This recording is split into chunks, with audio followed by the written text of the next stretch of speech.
Is mono better than stereo? This question comes to us from Justin in Neath, South Wales.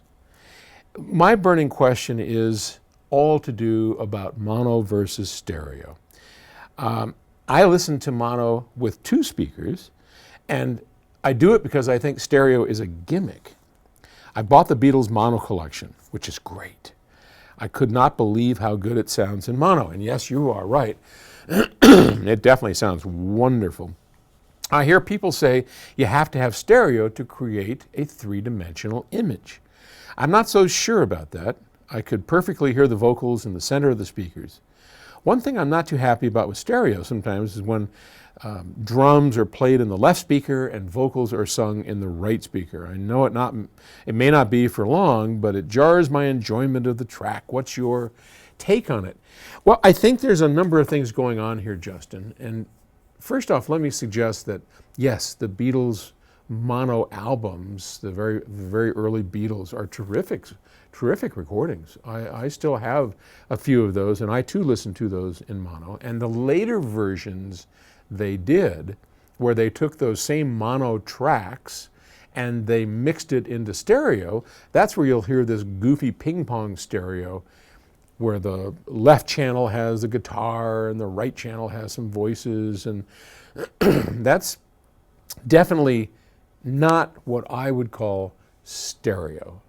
Technically, of course, it is stereo because stereo essentially means two channels, but we can use two channels for mono. So to me, stereo is something very different, which we'll get into in a minute. I'm not a big fan of listening to mono sources on stereo speakers. I don't think they do the best job of reproducing mono. If you really enjoy mono and you really want to have a mono sound that's as good as it gets, go mono. Go mono all the way.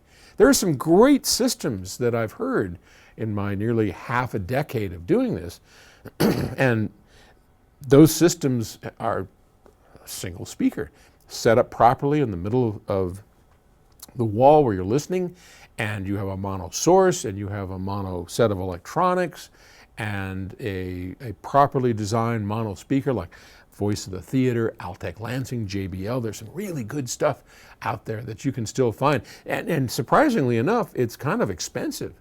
People pay dearly for that kind of stuff. They're coveted, especially, oh gosh, in Japan. In Japan, people pay fortunes for those old mono-based systems. They are just classics. And so, of course, people pay all kinds of money for classic everything, vintage cars to wines to, whatever. That's a whole different story. But I did want to respond to one of your comments that you believe stereo is a gimmick and that it takes stereo to make a three-dimensional image. I almost agree with you that stereo is a gimmick, but not quite. And in order to make a true three-dimensional image, you pretty much have to have stereo.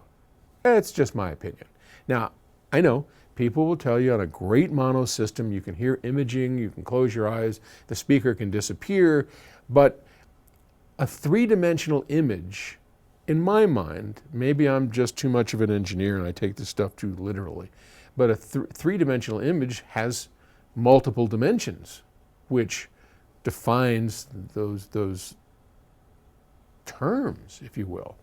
And a mono image doesn't have the same areas of depth and soundstage width. I can't visualize a three-dimensional soundstage where people are moving from left to right when someone's back here and someone's over there.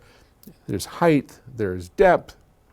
I don't get that in a mono system. And that, to me, is a three-dimensional image. So I'm going to have to disagree with you on that one. And whether stereo is a gimmick or not, it certainly isn't perfect. I mean, if we had perfect, well, we'll talk about perfect later, because perfect is almost impossible to get. I mean, Look, to get perfect, you're going to have a speaker or a reproduction element for every single instrument in the band. You can't take a 25-piece band and narrow it down with a single set of microphones and then expand it back and expect to hear all 25 pieces perfectly. We can get close with stereo, but we certainly can't duplicate reality unless we have 25 sound sources.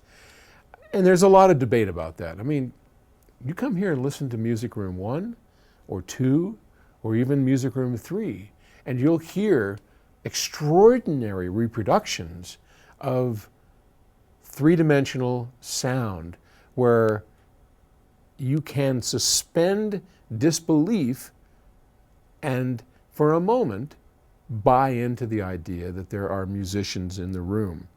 But one quick snap, one quick, pull back into reality, and you know that's not true. It doesn't really fool you. If you turn the lights pitch black, you don't really think there are musicians there. But you can, we want to believe that. We want to experience that in the same way where you're watching an IMAX movie, you're not really engulfed. Now, some things like 3D films, they've achieved, if you wear the little glasses, those goofy glasses, they've achieved pretty high levels of like, whoa, that thing looked totally real.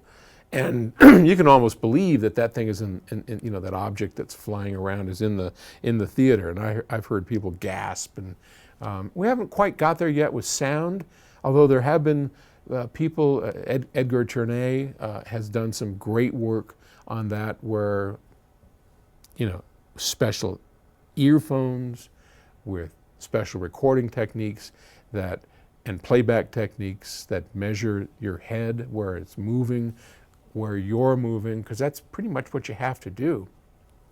So we're making progress, but we're a long way away from that. Anyway, I think that I don't disagree with you about mono and its wonderfulness, but if you're going to do it, don't mess around, man. Go all in. Go mono. You can do it. You don't need two speakers for it. Get one great speaker and a monaural system, and I'll bet you will be happier than a clam. Okay, I guess they have clams. They have clams in Neath, South Wales? I have no idea. All right, enough of this. I'll see you tomorrow. Bye.